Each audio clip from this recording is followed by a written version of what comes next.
నూట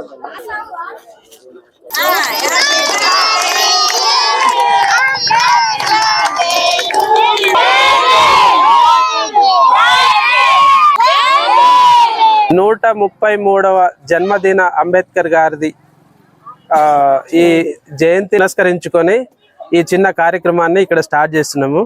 దీంట్లో భాగంగా అత్తమ్మ రమణమ్మ గారిని అంబేద్కర్ గారికి పూలదండ వేయాల్సిందిగా కోరుకుంటున్నాం.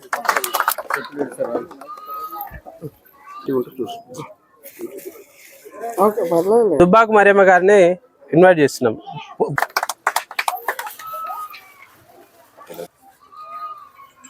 చప్పిడి ఆరోగ్యమ్మ గారిని రావాలని కోరుకుంటున్నాం.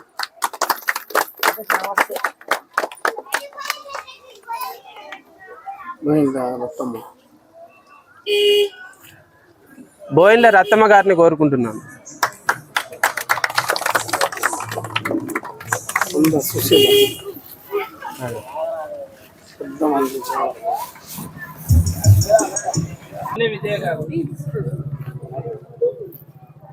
ఇక్కడికి వచ్చిన చిన్నవారి నుండి పెద్దవారి వరకు ఈ అంబేద్కర్ జయంతిలో పాల్గొనడానికి వచ్చిన ప్రతి ఒక్కరికి జై భీమ్లండి. యాక్చువల్లీ జై భీమ్ అంటే మనం బర్త్డే చేసినప్పుడు అంబేద్కర్ గారి జయంతి చేసినప్పుడు చాలా వరకు పెద్దవారు మాత్రమే వచ్చి పూలమాలలు వేసి మాట్లాడి వెళ్తుంటారు. కానీ ఇక్కడ జరిగిన సందర్భం ఏంటంటే ఎల్జాల సురేష్ గారు చిన్నపిల్లల నుండి చదువుకున్న వారి వరకు ఇందులోకి తీసుకొచ్చేశారు. అతనికి చాలా కృతజ్ఞతలు. ఎందుకంటే పెద్దవారికి మాత్రమే చదువుకున్న వాళ్ళు జాబ్ చేసే వాళ్ళకి మాత్రమే అంబేద్కర్ గారి గురించి ఎక్కువగా తెలుసుంటది. పిల్లలకు తెలుసు, మేబీ వాళ్ళకి ఫొటోస్ లో మాత్రమే తెలుసుంటది. కానీ ఇక్కడ మీరు చెప్పిన ప్రతి ఒక్క మాట పిల్లలు వింటున్నారు, పెద్దవాళ్ళు కూడా వింటున్నారు. ఆయన గురించి తెలుసు. ఎవరికి తెలుసు అంటే జాబ్ చేసే వాళ్ళకే తెలుస్తుంది. ఎందుకంటే వాళ్ళు చదువుకున్నారు కాబట్టి వాళ్ళకి మాత్రమే తెలుస్తుంది. ఈ రోజు ఇక్కడ అంతమందికి తెలిసిందంటే చాలా సంతోషంగా ఉంది. ఆయనకు మరొకసారి కృతజ్ఞతలు తెలియజేస్తున్నాను.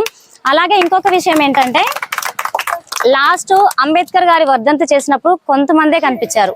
ఈసారి ఇంత ఓపిక్ గా ఒక్కరు కూడా అసలు పిన్ డ్రాప్ సైలెంట్ అంటే ఎలా ఉంటుందో ఇక్కడ కనిపించింది. మీ అందరికీ అంబేద్కర్ గారి మీద ఎంత ఇంట్రెస్ట్ ఉంది, ఎంత ఆసక్తి చూపిస్తున్నారు అనేది అర్థమవుతుంది. ప్రతి ఒక్కరికి కూడా అంబేద్కర్ గారి జయంతి శుభాకాంక్షలు తెలియజేస్తున్నాను.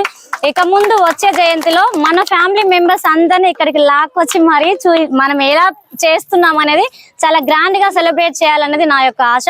మీరు ప్రతి ఒక్కరూ సపోర్ట్ చేస్తారని అనుకుంటున్నాను. ఇక్కడ ఇంత చేసిన మీ అందరికి కూడా చాలా చాలా థ్యాంక్స్ అండి. జై భీమ్. అంబేద్కర్ గారి ఆశయాలను సాధిద్దాం. దుబ్బాకు రాజు ఒక 2 నిమిషాలు మాట్లాడాల్సి కోరుతున్నాను. జై భీమ్. ఇలా అంబేద్కర్ గారి జయంతి చేసుకోవడం 133వ జయంతి అని ఈరోజు నేను ఇదే 133వ జయంతి రోజు నేను మాట్లాడడం అనేది నాకు చాలా అదృష్టంగా భావిస్తున్నా. ఇదే ఈరోజు మనం కాలనీ ఏ కాలనీ అని అంబేద్కర్ కాలనీ అని చెప్పుకుంటున్నాం తప్పితే మనం ఆయన నియమ నిబంధనలు మనం ఏమాత్రం పాటిస్తున్నాం మనం ఒకసారి ఆలోచన చేసుకోవాలి. ఇంకో విషయం ఏంటంటే డాక్టర్ బాబా సాహెబ్ అంబేద్కర్ గారు దేశానికి ఏమి ఇచ్చారని చెప్పేసి ఇక్కడ ఫ్లెక్సీ కూడా మనం చేయడం జరిగింది.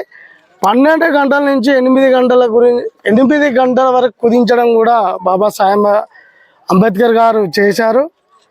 ప్రతి ఒక్కటి కూడా మనం ఈరోజు స్వేచ్ఛా వాయువులు మనము యాక్చువల్గా ఒక అగ్ర కులాలతో పాటు పోటీ పడి మరి మనము జీవిస్తున్నామనంటే కారణం బాబాసాహెబ్ అంబేద్కర్ గారే. దానికైతే నేను ఎన్నలేని కృతజ్ఞతలు మనమే కాదు మన ముందు తరాలు కూడా కృతజ్ఞతలు చెల్లించుకున్నా కానీ సరిపోని విధంగా అంబేద్కర్ గారు మనకు ప్రతి కార్మిక సంక్షేమ నిధి అయితేంది, భవిష్యత్తు నిధి అయితేంది, ప్రతిదీ కూడా మనకు తెలియని ఏమంటారు అనంటే ఒక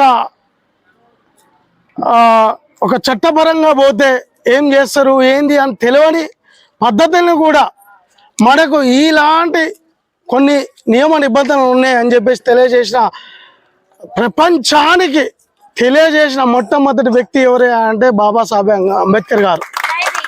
కులాలతో సహా అంబేద్కర్ గారు అంటే మన మాలలకే మన మాదిగలకే అని చెప్పేసి అని ఏదో అణగారిన కులాలకి దళితులకే అంకితమైన ఒక వ్యక్తిలాగా అది ప్రభావితం చేస్తున్నారు తప్పితే కానీ యాక్చువల్గా అందరికీ ఆయన ప్రపంచంలోనే నాలెడ్జ్ పర్సన్, ప్రపంచంలోనే ఒక రాజ్యాంగాన్ని ఒక నిర్దిష్టంగా చేసిన వ్యక్తి ఎవరు అంటే అంబేద్కర్ గారే అని చెప్పేసి అని మనం ఈ సమయంలో గుర్తు చేసుకోవాల్సిన అవసరం ఉంది. ఇలాంటి 25 వసతులు, మహిళలకు ఆస్తి హక్కు. ఈరోజు మనం అనుకుంటాం మగపిల్లగాళ్ళం మేమే పుట్టినాం, మా తల్లిదండ్రులు సంపాదించిన హక్కు మాకే ఉంది, ఆడపిల్లలకి ఏం లేదు అని చెప్పేసి అదైతేంది. విడాకులు ప్రస్తుతం అవన్నీ కూడా ఇవన్నీ మీరు చూసుకోవచ్చు. ఇక్కడ ప్రతిదీ కూడా ఒక్కటే, స్వేచ్ఛ వాయువులు అని అంటే మాలలో మేము ఎక్కడికి పోయినా బతకగలుగుతాం, మేము ఎక్కడికి పోయినా కానీ మాకంటూ ఒక హక్కు ఉంది అని కల్పించి ఒక ఓటు ద్వారా ఒక రాజకీయ లీడర్ని, ఒక రాజకీయ పరంగా మనల్ని పాలించే వ్యక్తి కూడా మేము ఎన్నుకుంటేనే మాకు లీడర్గా ఉంటాడు, మేము ఎన్నుకుంటేనే ఆయన మమ్మల్ని అధికారంగా పాలిస్తాడు అని ప్రతి ఒక్క విషయాన్ని ఆ రోజుల్లోనే అప్పుడున్న కాలంలోనే మనకు అన్ని విధాల ఆలోచన చేసి ఒక ఓటక్కుని కల్పించి కూడా మనకు ఎందుకొని మన సమాజానికి మెరుగైన సమాజాన్ని అందించుకునేటట్టుగా మీ చేతిలోనే ఉంది అని చెప్పేసి ఒక ఓటకు బలమైన ఓటకును కల్పించిందనంటే అది డాక్టర్ బాబాసాహెబ్ అంబేద్కర్ గారికి సాధ్యం అని చెప్పేసి ఈ కారణంగా తెలియజేస్తున్నా. ఈ యొక్క అవకాశాన్ని నాకు కల్పించిన ప్రతి ఒక్కరికి ధన్యవాదాలు. ఈ యొక్క అంబేద్కర్ గారి జయంతి చేయడమే కాదు, మనం అందరం కూడా కలిసి ఇదే విషయంలో నన్ను మాట్లాడడానికి కూడా నాకు అర్హత కల్పించిన ప్రతి ఒక్కరికి ధన్యవాదాలు తెలియజేస్తూ సెలవు తీసుకుంటాను. జోహార్లో డాక్టర్ బాబాసాహెబ్ అంబేద్కర్ గారికి, జోహార్లో డాక్టర్ బాబాసాహెబ్ అంబేద్కర్ గారికి. సాధిస్తాం అంబేద్కర్ గారి ఆశయాలను, సాధిస్తాం అంబేద్కర్ గారి ఆశయాలను. జై భీమ్, జై భీమ్. ఈరోజు డాక్టర్ బాబాసాహెబ్ 133వ జయంతి కార్యక్రమానికి వీచేసిన మాల బాంధవులకు, దళిత బాంధవులకు, మహిళా సోదరమణులకు, విద్యార్థులకు, నా శ్రేయభిలాషులకు, ఈ కార్యక్రమానికి వచ్చిన పెద్దలకు అందరికీ జై భీములు. జై భీమ్. డాక్టర్ బాబాసాహెబ్ గారు మన దళితుల కోసము ఆయన చేసిన త్యాగాన్ని మనం ఎన్ని రోజులు చెప్పుకున్నా కానీ అది ఒడవదు. ఎందుకంటే ఈరోజు మనము ఈ స్థాయిలో నిలబడుతున్నాము. ఈ విధంగా స్వేచ్ఛగా గాలి పీల్చుకుంటూ ఒక రాజకీయంగా కానీ, విద్యావంతులుగా కానివ్వండి, ఉద్యోగస్తులకు కానీ ఎదగడానికి కారణం ఓన్లీ ఆయన పెట్టిన భిక్షే. ఆ రోజు ఆయన పడిన కష్టాలు మనం కనివిని ఎరగని రీతిలో ఈ దళితులు ఎవరు కూడా అలాంటి కష్టాలు పడలేదు. ఇలా ఆయనను ప్రతిరోజు మనము భగవంతుడు ఉన్నాడు అనేది మనం దేవుని ఏ విధంగా పూజిస్తున్నామో అందరికంటే ముఖ్యంగా ఫస్ట్ మన కన్న తల్లిదండ్రులకు, తర్వాత బాబాసాహెబ్ గారికి దండం పెట్టుకున్నాకనే మిగతా ఎవరైనా. వారు చేసిన కష్టాన్ని మనం ఎంత చేసినా కానీ మనము అది మరవలేము. అయితే ప్రతి ఒక్కరం కూడా ఈరోజు మనం చేయాల్సిందల్లా మన తోటి వాళ్లకు విద్యాపరంగా సహాయం చేయడం. రాజకీయంగా ఎవరైనా అభివృద్ధి చెందుతారంటే మన దళితులకు మనం వెన్నంటి ఉండాలి. ఈ 2 కార్యక్రమాలు చేసేస్తే బాబాసాహెబ్ గారి, అంబేద్కర్ గారి ఆశయాలను సాధిస్తానికి కృషి చేసినట్లే, వారిని గౌరవించినట్లే. కనుక ఎందుకంటే విద్యాపరంగా ఎందుకు ముఖ్యంగా అంటున్నాం అంటే చదువుకుంటే ప్రతి ఒక్కరికి నాలెడ్జ్ వస్తుంది. సొసైటీలో మన భవిష్యత్తు ఏంది, మన గతంలో మన భవిష్యత్తు ఏ విధంగా జరిగింది, ఫ్యూచర్లో మనం ఏ విధంగా ఎదగాలనే దాన్ని కూడా మనం నేర్చుకోవచ్చు. రాజకీయంగా అంటే మనం ఒక ఉద్యోగస్తుల కంటే భారతదేశంలో కూడా అన్నిటికంటే ముఖ్యమైనది రాజకీయం. రాజకీయం అంటే మనం ఒక లీడర్గా ఎదిగినప్పుడు మన వాళ్ళను 10 మందిని ఎదగడానికి సహాయం చేయొచ్చు. కనుక విద్యాపరంగా, ఈ లీడర్షిప్ పరంగా మనం అందరము మన వాళ్ళకు వెన్నంటి ఉండి వాళ్ళని కోరుకుంటూ ఈ అవకాశం ఇచ్చిన పెద్దలందరికీ ధన్యవాదాలు తెలుపు. లింగం రామకృష్ణ, డాక్టర్ రామకృష్ణ గారిని రావాల్సిందిగా కోరుకుంటున్నాను. అలాగే 2 నిమిషాలు మాట్లాడాల్సిందిగా కోరుకుంటున్నాను.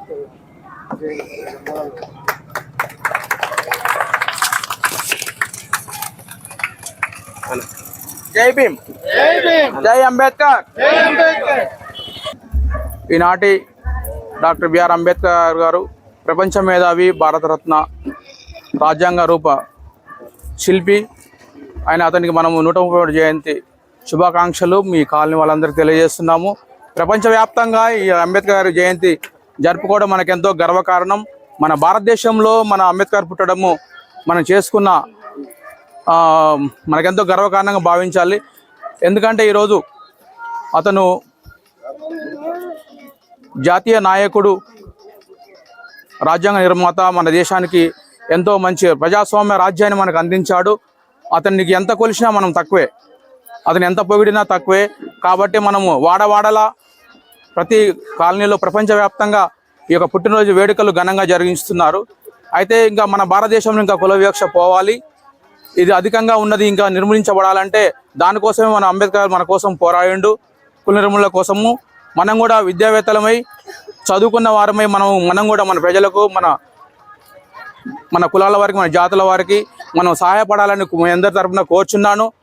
అలాగే ఇంకా ఇంకా చదివే ముఖ్యం. మనకు ఎలాంటి ఆస్తులు లేవు కాబట్టి మనకు చదివే ఒక గొప్ప ఆస్తి. చదువుకుంటే మనకు అనే గౌరవం ఉంటుంది. అనేక రకాలుగా రాజకీయాల్లో కానీ మనకు అవకాశాలు కల్పించబడాలంటే మనం చదువుకోవాలి. చదువుకున్న వారికి మనకు సపోర్ట్గా ఉండాలి. రాజకీయంగా ఎదగలడానికి వాళ్ళకి 2 లీడర్షిప్ చేసే వాళ్ళు ఉంటే అలాంటి వాళ్ళకి మనం సపోర్ట్ చేయాలి. కానీ వెనకబట్టి కాలుబట్టి లాగకూడదు. అది అలాంటి పరిస్థితులు ఉన్నాయి కాబట్టే మనం ఎదగలేకపోతున్నాము. మన కళ్ళ ముందులున్న ఇతర వ్యక్తులు చాలా రాజకీయంగా విద్యావేత్తలు వెళ్తున్నారంటే దానికి మనము చేతకంతనంగా భావించాలి. ఎందుకంటే ఇలాంటి అవకాశాలు మనకు ఎదుటి వాళ్ళకి ఇవ్వకూడదు. దయచేసి మనము ముఖ్యంగా చదువు నమ్ముకోవాలి. చదువు నమ్ముకుంటే మనం ఎక్కడికైనా వెళ్ళగలుగుతాం. అలాగే అంబేద్కర్ అందుకే లండన్లో కానీ, కొలంబియాలో కానీ అనేక దేశాల్లో మరి అప్పటిలో అంబేద్కర్ అక్కడ చదువుకున్నాడు. కాబట్టి భారతదేశంలో ఏ వ్యక్తి కూడా అక్కడ చదువుకోలే ఇతర దేశాల్లో ఆ సమయంలో, ఆ కాలంలో. కాబట్టి మనము చదువు మీద శ్రద్ధ పెట్టి మన పిల్లలకు కూడా ఒక మంచి భవిష్యత్తునివ్వాలి. వాళ్ళకి అన్ని విధాలుగా మనకు సహకరించి మనం తల్లిదండ్రులు మనం ఎంత ఇబ్బంది పడ్డా కానీ పిల్లలు చదివిపిస్తే మాత్రం మనకు చాలా గౌరవం వస్తుంది. అన్ని విధాలా మనము మన కుటుంబానికి, మన జాతికి, మన దేశానికి సహాయపడగలుగుతామని ఆశిస్తున్నాను. అలాగే చాలా సంతోషకరమైన విషయం, ఎందుకంటే ఈ కాలనీలో మరి చాలా విద్యావేత్తలు, ఉద్యోగస్తులు ఉన్నారు ఇక్కడ. కాబట్టి వాళ్ళందరికీ ప్రత్యేక ధన్యవాదాలు తెలియజేస్తున్నాయి. ఇలాంటి కార్యక్రమము ఏర్పాటు చేసిన నిర్వాహకులకు నా యొక్క కుటుంబ పక్షంగా మరొకసారి అంబేద్కర్ 130 జయంతి శుభాకాంక్షలు తెలియజేస్తూ జై భీమ్. భారతరత్న,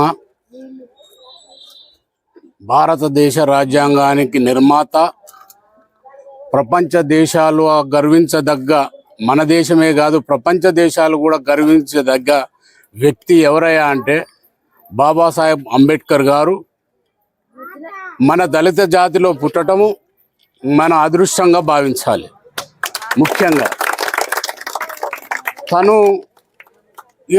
ఇప్పుడు చెప్పిన పెద్దలందరూ చెప్పినారు ఎంత శ్రమించిండో.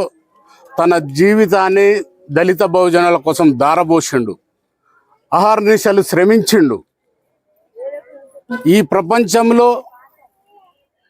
చదువులో 2వ వానిగా నిలిచిండు డాక్టర్ బిఆర్ అంబేద్కర్ గారు. ఫస్ట్ ఇంగ్లాండ్ అతనైతే నాకు తెలిసిన వరకు సెకండ్ అంబేద్కర్ గారే. చదువు అనే ఆయుధము ఎంతటి గొప్పదో అన్నది ప్రపంచ దేశాలకు, మన ఇండియాకు, మన దొరలకు, దాతలకు అందరికి రుచి చూయించిండు.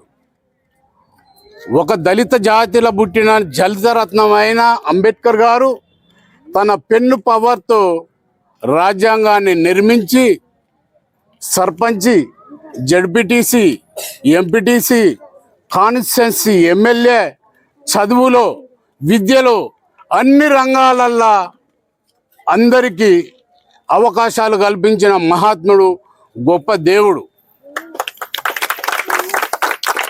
రాజ్యాంగము అనేది ఒక బుక్కు కాదు. ముస్లిం, క్రిస్టియన్, హిందువులకు భగవద్గీత, బైబుల్, ఖురాన్ అన్నిటిని మించిన పవిత్ర గ్రంథము అంబేద్కర్ రాసిన రాజ్యాంగం అని నేను తలంచుతున్నాను. ఎందుకంటే దేవుని గ్రంథాలు చదివి నేర్చుకోవాలి, కానీ మనం నేర్వకున్నా చదవకున్నా మనకు హక్కులు కల్పించిన గ్రంథం ఏదయ్యా అంటే భారత రాజ్యాంగం. అన్నీ ఉన్నాయి దాంట్లో.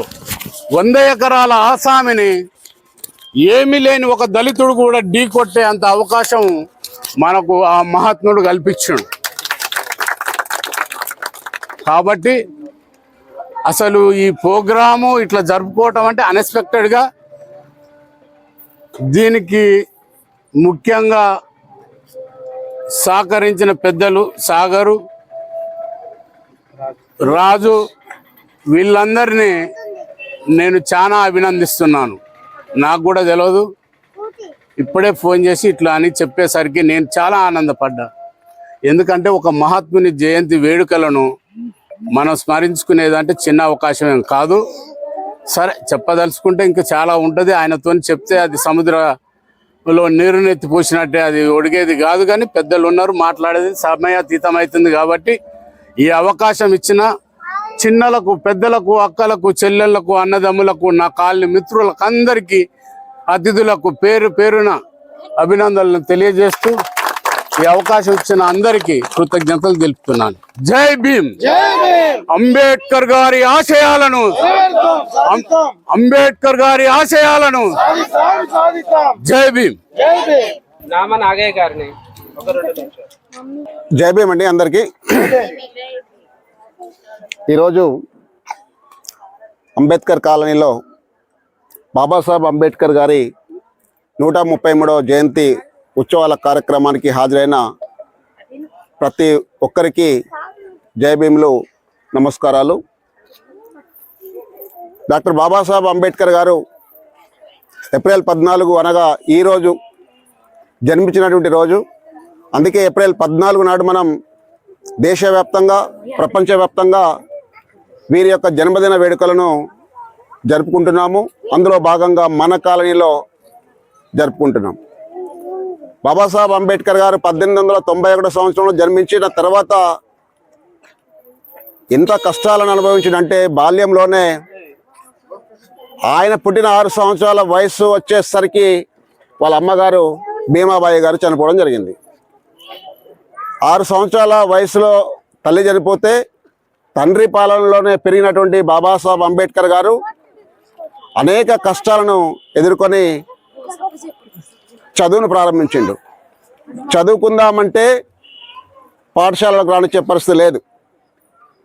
చదువు అందరూ క్లాస్ రూమ్లో, తరగతి గదిలో బెంచీల మీద, డెస్క్ టేబుల్ మీద కూర్చొని చదువుకుంటే, డాక్టర్ బాబాసాహెబ్ అంబేద్కర్ గారు ఆ చిన్న వయసులోనే బడి కిటికీల దగ్గర కూర్చొని చదువుకోవడం జరిగింది.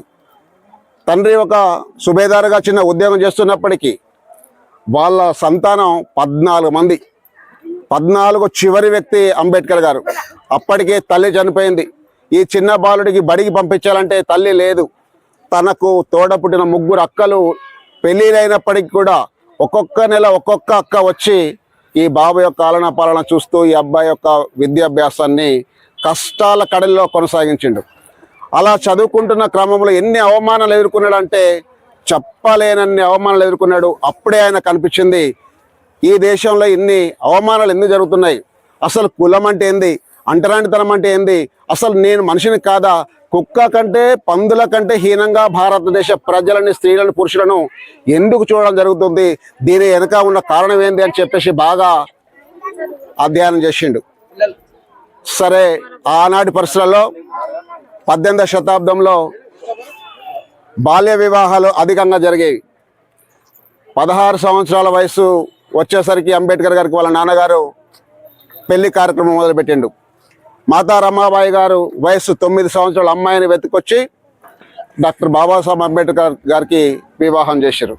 వివాహం చేయాలంటే ఆ రోజులలో ఫంక్షన్ హాల్స్ లేవు, పెద్ద మండపాలు ఏర్పాటు చేసే కార్యక్రమం లేదు.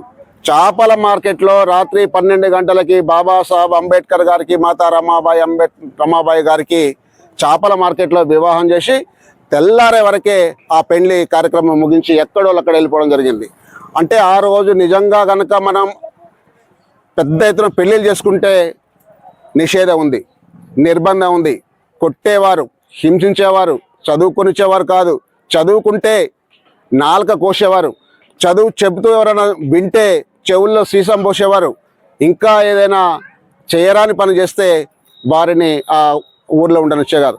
అలాంటి పరిస్థితుల్లో డాక్టర్ బాబాసాహెబ్ అంబేద్కర్ గారు 10th మెట్రికులేషన్ పాస్ అయ్యిండు, ఇంటర్మీడియట్ పాస్ అయ్యిండు, డిగ్రీ పాస్ అయ్యిండు. ఆ చదువుకు ఎవరు ప్రేరణ కలిగించారంటే తన భార్య అయినటువంటి రమాబాయి గారి యొక్క ప్రేరణ ప్రోత్సాహం వలన ఈ దేశంలో నాకున్న ఆస్తి అంటే ఇక భార్య కాదు, పిల్లలు కాదు, సంపాదన కాదు. ఈ దేశంలో ఉన్న ప్రజలందరినీ అంటరానితనాన్ని దూరంగా ఉంచాలి, ప్రజలందరికీ సమాన హక్కులు కల్పించాలి, ప్రజలందరికీ స్వేచ్ఛా సమానత్వాలు ఇవ్వాలని వారి మనసులో నాటుకొని పోయింది. అందుకోసం ఆయన ఏం చేసిందంటే విదేశీ విద్యను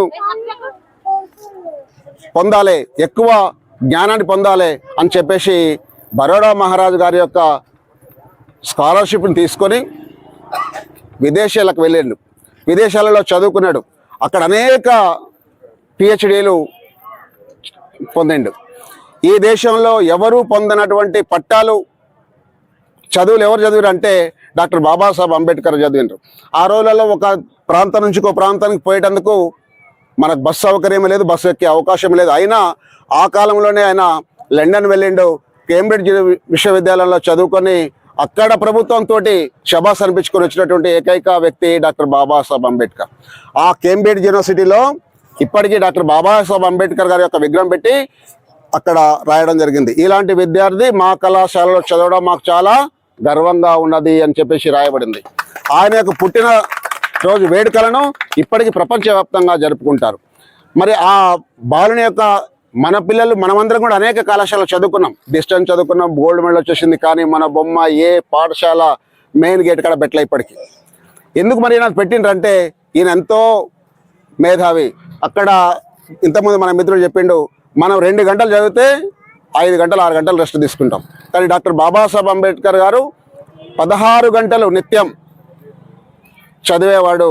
చదివినటువంటి పుస్తకాలను బాగా గుర్తుపెట్టుకొని దాంట్లో నా జాతికి ఏం ఉపయోగపడుద్ది, నా జాతి బాగుపడాలంటే ఏం చేయాలి అనేటువంటి అంశాన్ని బాగా పరిగణలో తీసుకునేవాడు.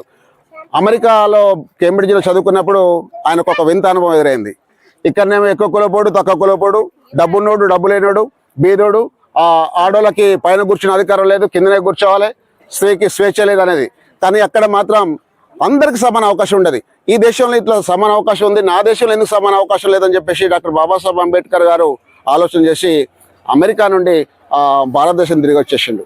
భారతదేశం తిరిగి వచ్చేసి ఏదైతే బరోడా మహారాజు గారు ఇచ్చినటువంటి స్కాలర్షిప్ పొంది చదువుకున్నాడో వారికి ఒక అగ్రిమెంట్ ఉంది. ఆయన చదువు చదువుకొని ఇక్కడికి వచ్చిన తర్వాత నా రాజ్యంలో ఆయన ఒక 10 సంవత్సరాలు నా దగ్గర ఉద్యోగం చేయాలి, అలానైతేనే నీకు స్కాలర్షిప్ ఇస్తారు కండిషన్ ఉండే. వారు వచ్చి అక్కడ ఉద్యోగంలో చేరిండు. ఆ ఉద్యోగంలో కూడా అందరూ కూడా అగ్రకులాల వాళ్ళు ఉండేది.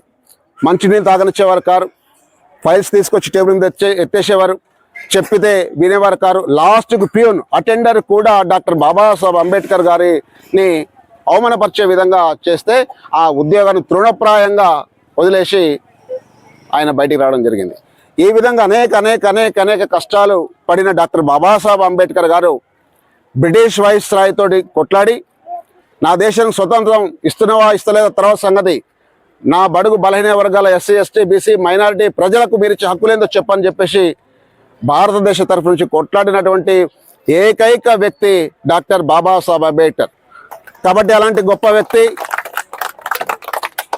మనం సాధించుకున్నటువంటి మనం పొందుతున్నటువంటి హక్కులన్నింటినీ భారత రాజ్యాంగ రూపంలో మనకు రాసే అవకాశం బాబాసాహెబ్ అంబేద్కర్ గారికి రావడం, ఆ రాజ్యాంగాన్ని రచించేటందుకు చాలా మందిని మేధావులు నియమించారు.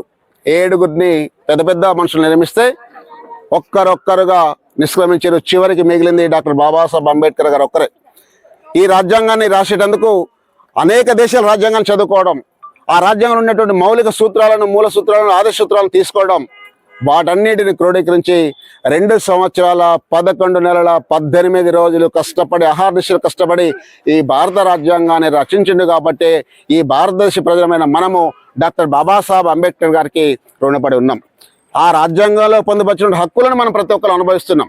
ఇక్కడ ఉండబడినటువంటి ప్రతి స్త్రీ పురుషుడు ప్రతి కులానికి అతీతంగా మనం ఉండగలుగుతున్నాం అంటే డాక్టర్ బాబాసాహెబ్ అంబేద్కర్ గారు ఇచ్చినటువంటి రాజ్యాంగ ఫలితం.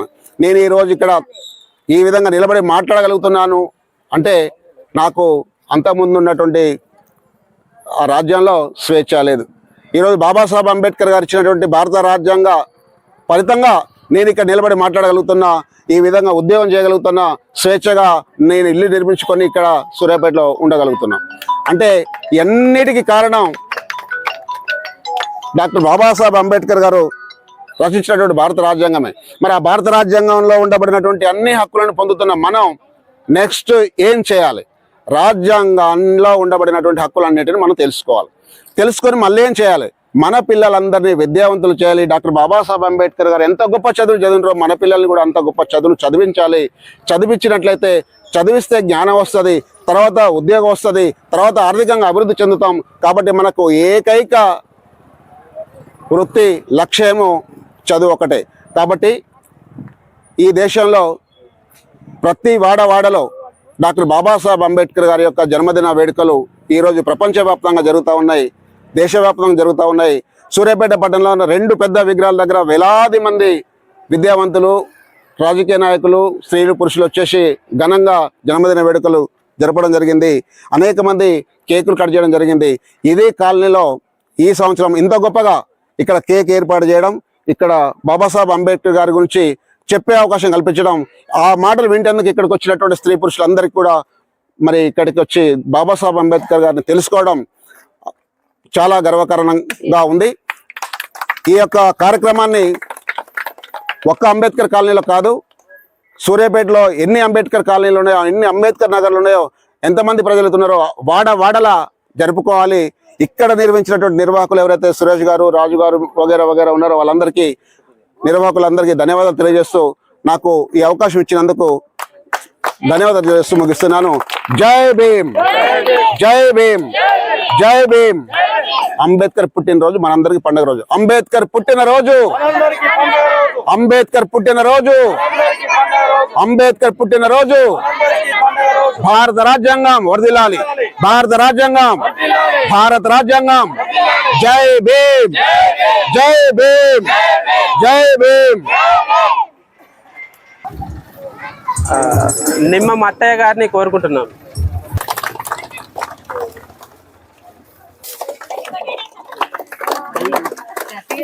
జై భీమ్.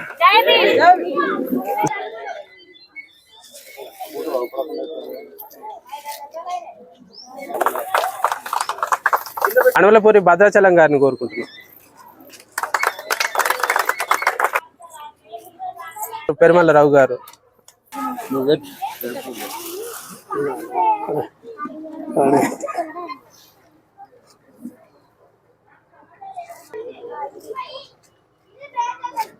సురేష్ గారు కులమాల వేయాలి.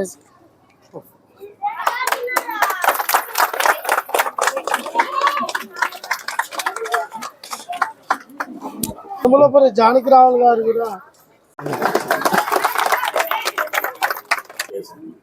జై భీమ్. మాట్లాడి జై భీమ్, జై భీమ్, జై జై జై జై భీమ్, జై భీమ్, జై భీమ్, జై భీమ్, జై జై జై జై భీమ్,